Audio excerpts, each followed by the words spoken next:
आज हमारी जो मीटिंग है इसकी बहुत प्रतीक्षा थी और ये मीटिंग का जो स्थान भी है बहुत ही पवित्र है। ये कुरुक्षेत्र की धरती है, धर्म की धरती और यहाँ से हमारा संगठन कुछ अच्छी दिशा में जाएगा, पूरी उम्मीद है।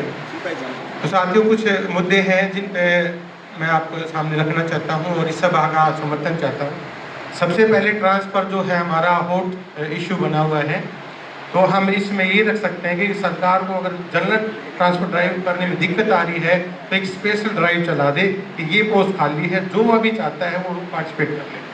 तो जिनको बहुत ज़्यादा जल्दी है या इमरजेंसी है, कम से कम वो तो साथी अपने वहाँ पहुँच जाएंगे। बाकी आप देखेंगे ट्रांसफ़र में मतलब बहुत 80% लोग तो चाहते नहीं कि ट्रांसफ़र हो, तो आप इसमें एक ऑप्शन रख सकते हैं कि सरकार को जनरल ड्राइव में दिक्कत आ रही है तो आप स्पेशल ड्राइव चला के ये पोस्ट वैकेंट है जो आपने भरवा के उनको दे देना चाहिए। उससे ट्रांसफ़र के मुद्दे में जो समस्या में पॉलिसी बनने में समय मिल जाएगा। जो एक बार पॉलिसी बनेगी अच्छी सी, फिर बार बार पॉलिसी बनाने की जरूरत नहीं, तो समय मिल जाएगा। इसका ये स्थायी समाधान हो सकता है, तो इस विषय में आप विचार कर सकते हैं। दूसरा मुद्दा हमारा ACP का है और CCL का है और NOC के। इसके दो ये समाधान है। एक तो अस्थायी समाधान है कि हम आपको बताएं, आप जाके करवाएं, हम कराएं, फिर दोबारा से ACP आ जाएगा, फिर CCL आ जाएगी, फिर NOC आ जाएगी। ये असला अगले 20 साल भी इस चीज़ का समाधान नहीं कर पाएगी। तो इसका स्थायी समाधान ये है कि भाई ACP सैंक्शन करने की पावर, CCL की पावर और NOC देने की पावर ये प्रिंसिपल को दे दी जाए और प्रिंसिपल इनको कर दे, तो फिर ये समस्या नहीं रहेगी। ACP के मामले में दो ही व्यक्ति जिम्मेवार होते हैं, एक इनिशिएटिंग ऑफिसर है प्रिंसिपल और एक वेरीफाई करने वाला SO होता है। तीसरे व्यक्ति का कोई काम नहीं है ACP की फाइल को छूने का।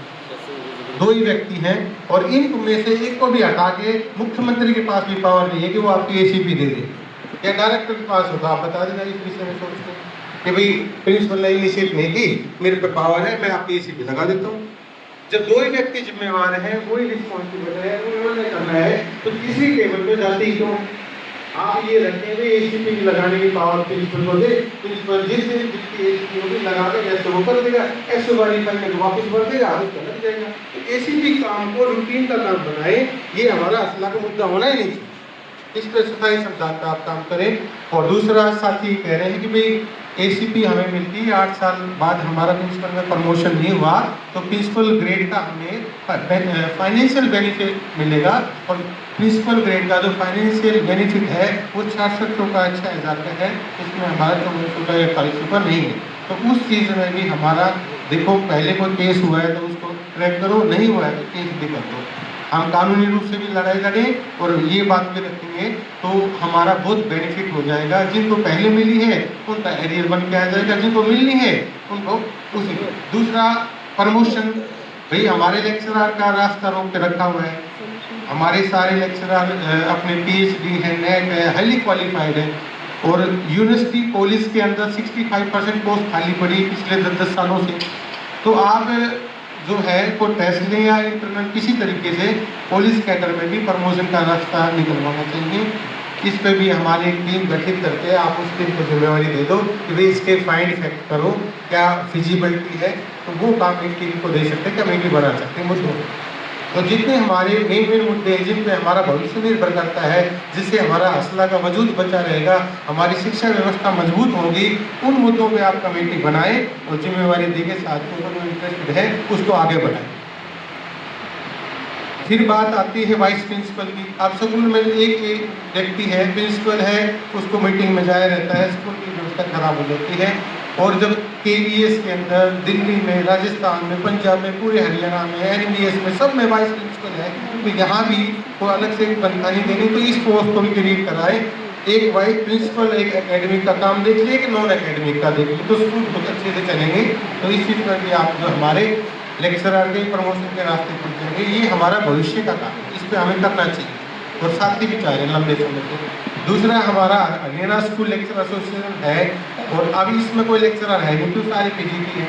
तो हमारे सामने समस्या आ गई, या तो हम अपने असला का नाम कर बदलें या फिर अपने आप को लेक्चरर बनवाएं। तो इस चीज़ पे भी हम जो है थोड़ा करें। और CCL के मैटर में जो है अभी तक जो ये चल रहा है कि भाई CCL के मैटर में DSC में काफ़ी बजट आ जाता है और जहाँ तक मेरा अनुमान है लगभग 100-200 करोड़ का काम हो जाता होगा। तो या तो मुख्यमंत्री से या शिक्षा मंत्री से पूछते भाई आपको कुछ वहाँ से आ रहा है तो ठीक है, नहीं आ रहा तो भाई आप इस काम को भी वहीं वहीं दे दो। आपको क्या पता किस स्कूल में किस मैडम को किस सर को CCL चाहिए नहीं चाहिए, प्रिंसिपल तो जाके इंक्वायरी कर सकता है, मेडिकल रिपोर्ट बना सकता है। DSC वाले कभी आए देखने के लिए भाई इसको CCL की जरूरत है, जिसको जरूरत है उसको मिलना नहीं, और जिसने अपनी दुकान पर बैठना है 2-2 साल दुकान खोल के बैठते हैं, मैंने देखा है केस में अपने CCL लेके 20-50 दे के यार अपनी दुकान पे बैठे, सर्दियों में हम धंधा कर रहे हैं। तो इस चीज़ को भी आप प्राथमिकता से देख भाई CCL का मैटर प्रिंसिपल का ही होना चाहिए, वहीं से अपन हो। आपने DSC ने कुछ मंगाना है उसका मेडिकल मंगा लो, उसकी रिपोर्ट मंगा लो, वो दे देगा सारी चीज़। तो ये स्थायी समाधान हो सकता है। और जो मेडिकल पे गया है, CCL गया है, रिटायर हो गए, विदाउट पे हो गए, इनकी जगह कौन काम करेगा? ट्रांसफर तो नहीं होते 2-2 साल, 2 साल 3 साल पोस्ट खाली पड़ी है।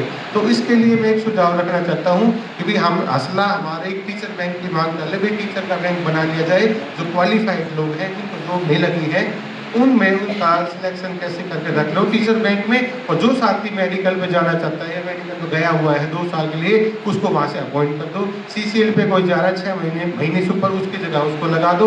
रिटायर होगा जब तक नई भर्ती नहीं होती है, ट्रांसफर से नहीं आते तो उसमें से लगा दो। और उन सब की जो पेमेंट है वो CSR फंड से दी जा सकती है। CSR फंड हरियाणा का 1 साल का 3000 करोड़ से ऊपर है, वो सोशल रिस्पॉन्सिबिलिटी में लगता है, ये लग सकता है।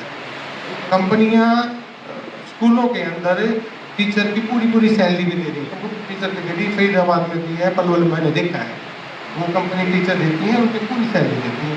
तो ऐसे जो एक्स्ट्रा टीचर हमारे लग जाएंगे तो क्या हो जाएगा, एक सब्जेक्ट का किसी भी दिन कोई भी टीचर खाली नहीं, हर सब्जेक्ट का बच्चा मतलब टीचर हर बच्चे को मिलेगा, स्कूल में पूरा स्टाफ होगा, ना हमारे ऊपर एक्स्ट्रा बर्डन आएगा ना चार्ज आएगा। तो टीचर बैंक की पॉलिसी का भी हम जो है ड्राफ्ट बना सकते हैं। और सरकार को जो हमारे मेन मुद्दे हैं उनकी हम मांग पत्र देने के बजाय अगर हम एक पॉलिसी का ड्राफ्ट बना के दें तो हमें लगता है सरकार उसमें ज़्यादा रुचि है। और हमारे विद्वान साथी हैं, सारे क्वालिफाइड हैं, अगर हम विद्वान लोग अपने लिए खुद पॉलिसी नहीं बना सकते तो जो आदमी खाली BE पास करके HCS बन गया वो कहाँ से पॉलिसी बना देगा? तो पॉलिसी बनाने का काम भी असला अपने ऊपर ले लेगी तो मेरा ये मानना है कि हमारी समस्याओं का समाधान हो सकता है स्थायी रूप से, जो पिछले 20 सालों से चली है। तो इसको भी थोड़ा सा वो किया जाए। और एक आई कार्ड की बात आती है भी, जैसे MIS पे उन्होंने लिंक दे दिया टीचर डायरी का, और भी इसी तरह MIS को एक लिंक दे दे इस स्कूल में जितना भी स्टाफ है अपना ऑनलाइन फॉर्म वो भरे और आपका आई कार्ड डाउनलोड हो जाएगा डिपार्टमेंट की तरफ से। तो मैं स्टेट बॉडी से आग्रह करता हूँ कि भाई जो डिपार्टमेंट की तरफ से हमारा आई कार्ड बनना चाहिए, हर डिपार्टमेंट का बना हुआ है 38 से ज़्यादा डिपार्टमेंट में, लेकिन एजुकेशन में सरकार ने हमें आज तक कोई आईडी नहीं दी है कि भाई आप हमारी तरफ से हो या ना हो। ठीक है जी, प्रिंसिपल से बना लेते हैं, फिर वो चलता है नहीं चलता है, ट्रांसफ़र हो गया तो MIS के हमारे वहाँ एक लिंक आ जाए आई कार्ड का, और हमारे उसी में टीचर प्रिंसिपल की स्टैम्पिंग होती है, साइन भी होता है, जितनी बार चाहें आप डाउनलोड। आयुष्मान कार्ड जैसे बनता है ऐसे ही एम्प्लॉय का आई कार्ड हमारा बने, तो इस चीज़ को आप रखना, ये हमारे जिले की तरफ से भी प्रस्ताव आ है।